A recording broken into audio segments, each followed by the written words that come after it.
Kita mendengar firman Tuhan pagi hari ini dengan tema ketika kita jatuh, Tuhan tidak membiarkan kita sampai tergeletak. Jadi saat kita jatuh, saat orang benar jatuh, Dia tidak membiarkan kita sampai tergeletak. Terdapat di dalam Mazmur 37 ayat 23 sampai dengan 24. Kita akan baca di depan saudara kekasih dalam Kristus Yesus.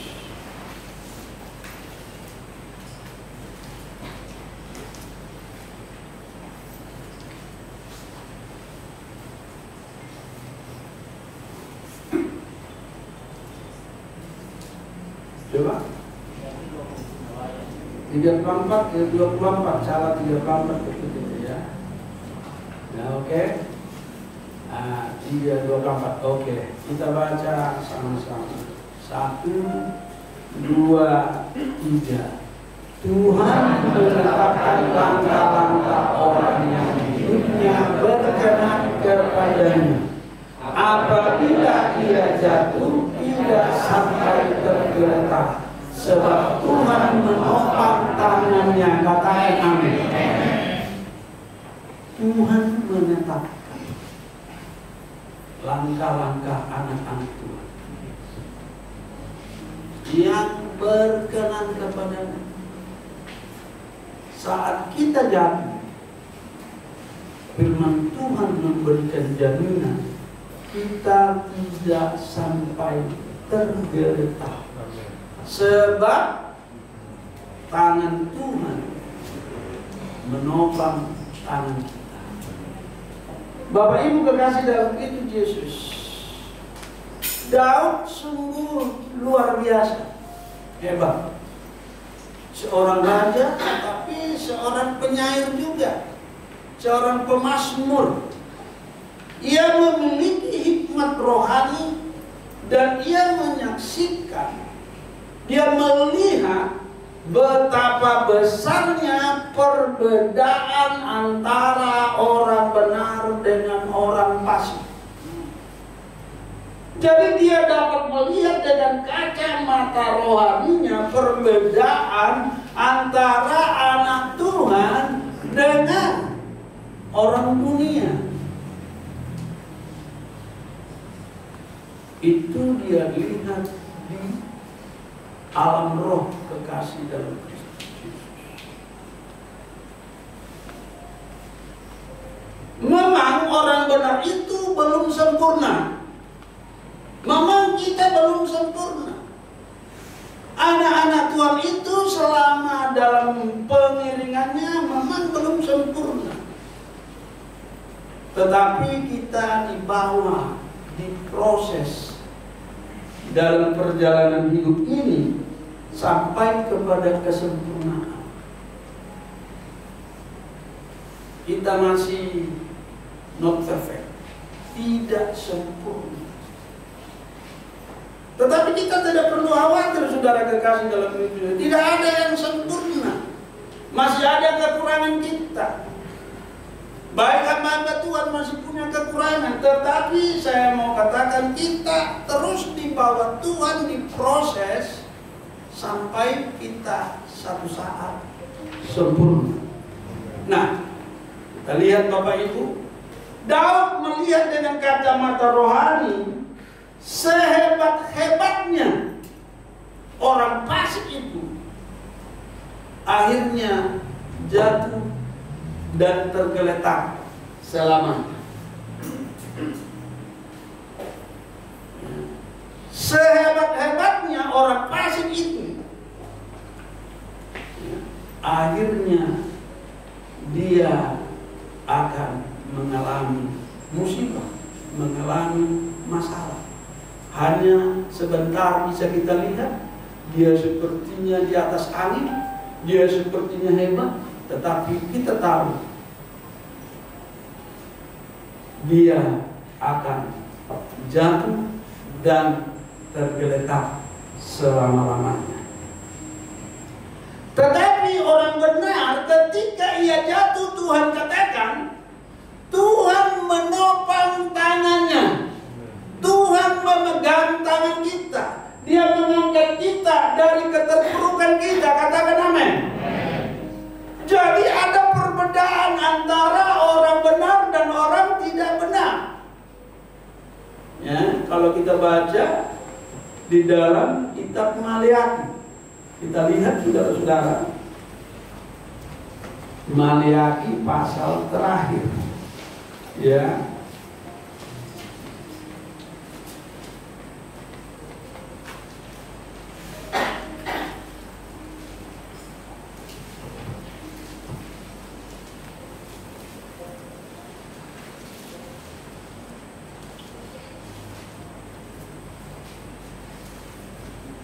Maleakhi pasal terakhir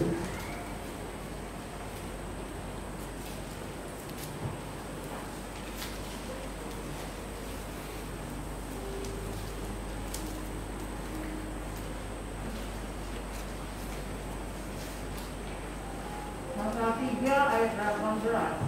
ayat 18 ya.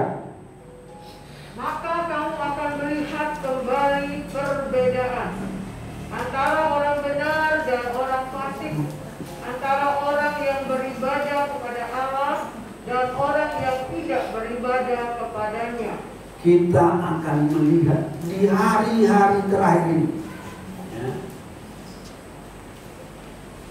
perbedaan antara anak Tuhan dan orang fasik.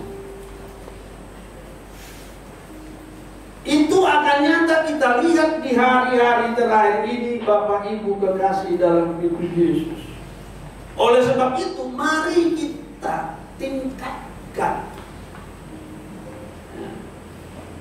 penyerahan kita kepada Tuhan.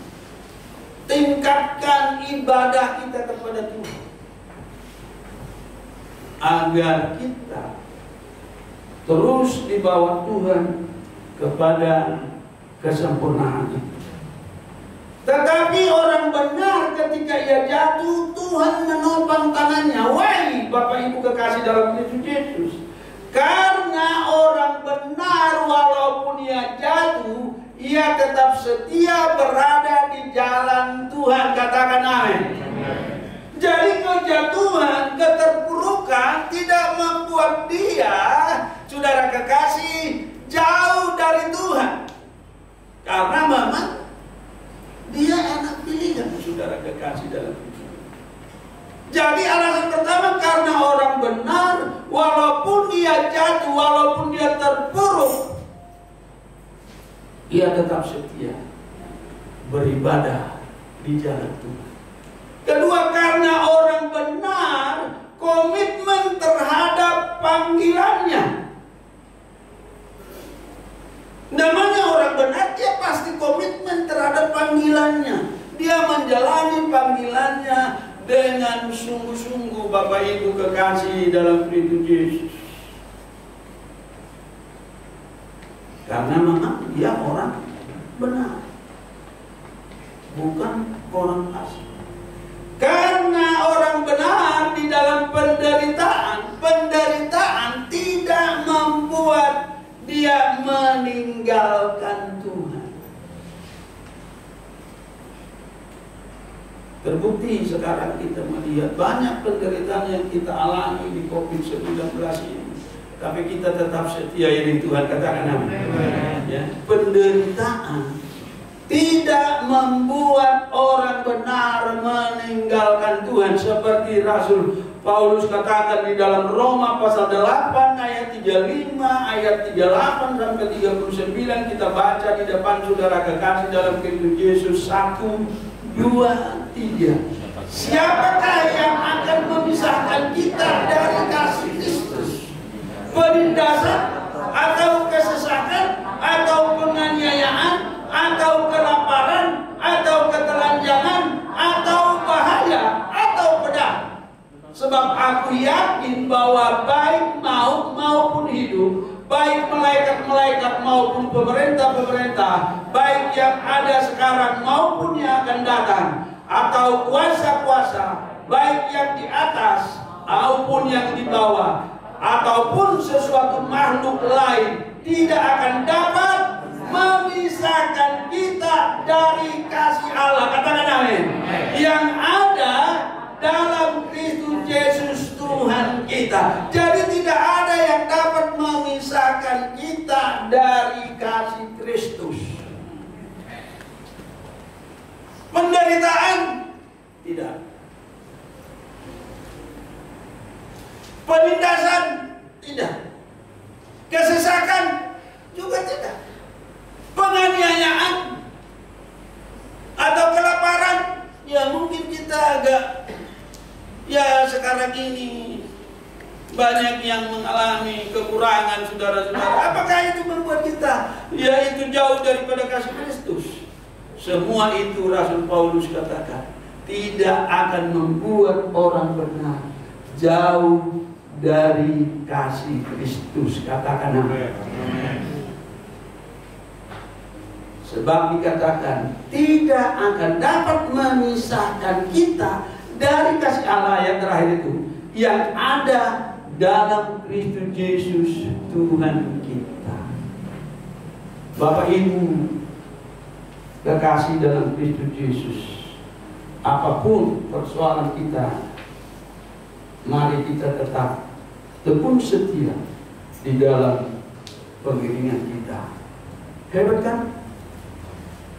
Persoalan, permasalahan, tidak ada satupun yang dapat memisahkan kita dari Kristus. Kita tahu sekarang semua goncang, sudah. Ekonomi dunia goncang, bukan hanya bangsa kita. Ya. Tapi itu tidak membuat kita meninggalkan kasih mula-mula. Katakan amin Bapak Ibu kasih dalam Kristus Yesus. Nah, kita lanjut. Saudaraku dalam Kristus Yesus, mungkin, ya, perhatikan, mungkin di era pandemi COVID-19 ini ekonomi kita sedang bermasalah, pendapatan kita berkurang. Saya tahu banyak yang berkurang, saudara-saudara. Sebab saya monitor juga banyak yang berkurang. Ekonomi kita bermasalah. Tapi saya mau beritahu, tetaplah di dalam iman. Tetaplah di dalam kasih. Ini baru ujian untuk mendewasakan kita. Tak kala kita keluar pemenang, tak kala kita pemenang, maka kita akan melihat kelimpahan yang luar biasa. Jadi kalau ekonomimu terpuruk, jangan cerita sama manusia, cerita sama yang di pucuk. Kalau pucuk di atas, cerita sama dia. Jangan cerita sama manusia. Jangan cari manusia, cari dia. Selagi dia masih ada kesempatan untuk kita cari, dan dia akan menjawab doa-doa. Mungkin di era pandemi COVID ini, saudara-saudara khawatir akan virus corona itu.